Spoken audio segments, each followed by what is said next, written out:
Bismillahirrahmanirrahim. Assalamualaikum warahmatullahi wabarakatuh. Alhamdulillah. Alhamdulillahilladzi hadana lihada wa ma kunna linahtadiya laula an hadana Allah. Asyhadu an la ilaha illallah wa asyhadu anna sayyidina Muhammadan abduhu wa rasuluh. Allahumma salli ala sayyidina Muhammad wa ala alihi wa ashabihi ajma'in. Ikhwatal iman, dimanapun Anda berada,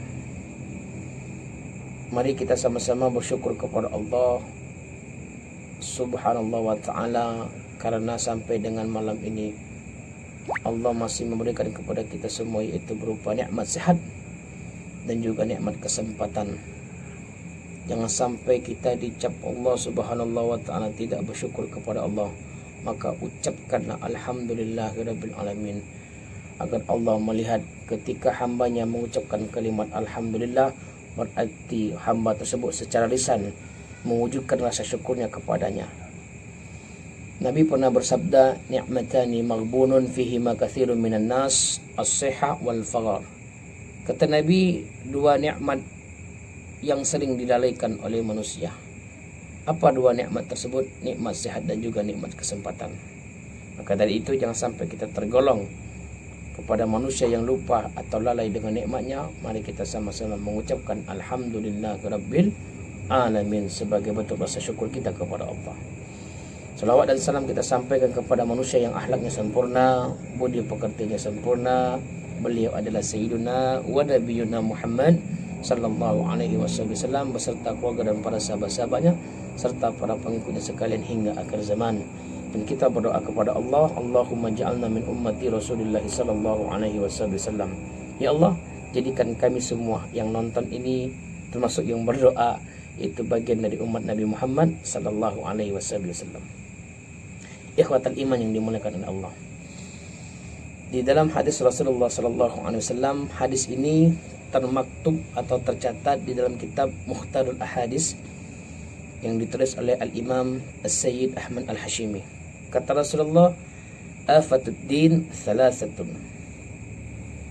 Bencana agama itu ada tiga. Yang pertama, faqihun fajirun, ahli fikih yang durhaka terhadap ilmunya. Yang kedua, imamun jailun, pemimpin yang zalim. Yang ketiga adalah wa mujtahidu jahilun, mujtahid yang bodoh atau yang bukan ahlinya. Hadis ini dari Imam Ibnu Abbas yang diriwayatkan oleh Imam Ad-Dailani. Yang pertama, faqihun fajirun, ahli fikih yang durhaka. Lalu siapa yang dimaksud oleh Rasulullah ini? Ialah orang yang ahli fikih, tetapi perbuatannya, sifatnya, kelakuannya tidak sesuai dengan apa yang disampaikan. Kita ambil contoh, seorang ahli fikih berceramah, memberitahu bagaimana cara buang air kecil sesuai dengan syariat Islam. Kalau kita lihat bahwa caranya adalah kita harus ketika kita melakukan buang air kecil, maka dalam keadaan duduk atau secara sesuai dengan syariat Islam. Maka ketika dia menyampaikan itu seakan-akan dia juga melakukan, akan tetapi pada hakikatnya atau pada kenyataannya dia tidak melakukan apa yang disampaikan. Justru malah sebaliknya, dia buang air kecil sambil dia berdiri. Padahal dia menyampaikan kepada umatnya bahwa ketika kita buang air kecil haruslah dalam keadaan jongkok yang sesuai dengan syariat Islam. Kaki harus ditumpu dengan pantat, ya. Terus berderham 3 kali sesuai dengan sunnah Nabi Muhammad. Tapi dia tidak melakukan, dia hanya menyampaikan. Maka ini termasuk orang yang faqihun fajirun. Maka yang seperti ini jangan sampai kita bertemu, ya. Justru kita cari guru-guru kita ahli fikih yang memang perilakunya, amalannya sesuai apa yang saya sampaikan. Yang kedua, kata Nabi Muhammad, imamun jairun, pemimpin yang zalim, pemimpin yang tidak amanah, pemimpin yang menyusahkan rakyatnya. Maka pemimpin ini kalau ada yang seperti itu di suatu negara, maka ini salah satu bagian dari bencana agama. Kenapa? Karena dia zalim kepada rakyatnya.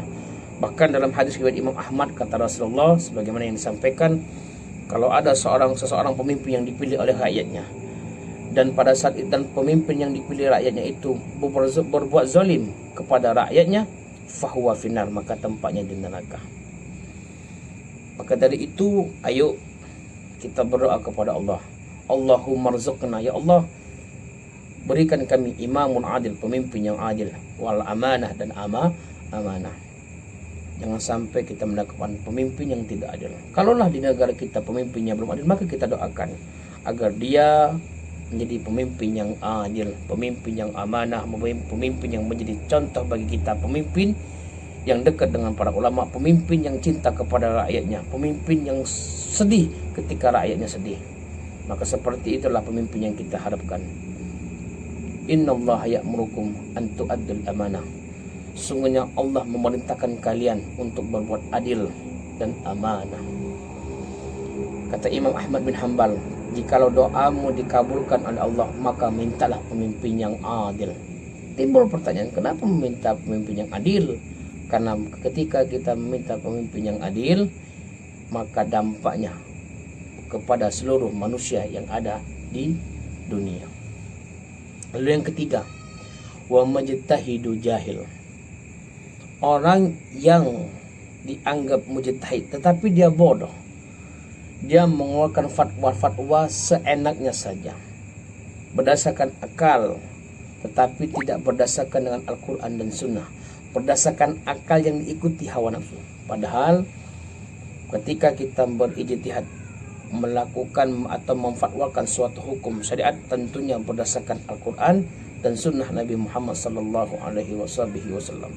Maka orang yang seperti ini, jikalau ada pada zaman sekarang memutarbalikkan hukum Allah bahkan, maka orang ini termasuk orang yang mencana agama.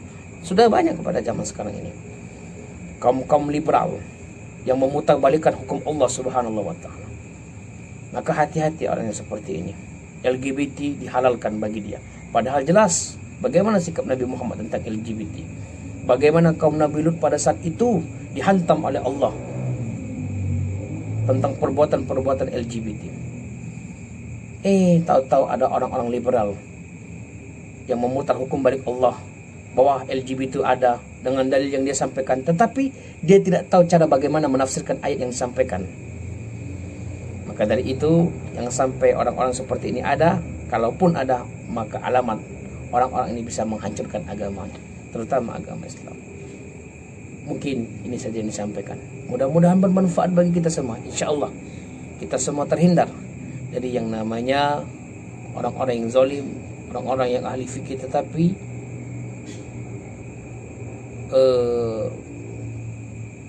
dia tidak sesuai apa yang disampaikan. Jangan sampai dia ada di sekitar kita, maka kita jauhi mereka, atau kita bila perlu kita kasih tahu mereka. Yang ketiga adalah wa majtahidu jahilun. Kita semoga terhindar dari orang-orang yang bermujtahid yang mengeluarkan fatwa berdasarkan hawa nafsu. Mungkin ini saja yang saya sampaikan. Minta maaf segala kekurangan.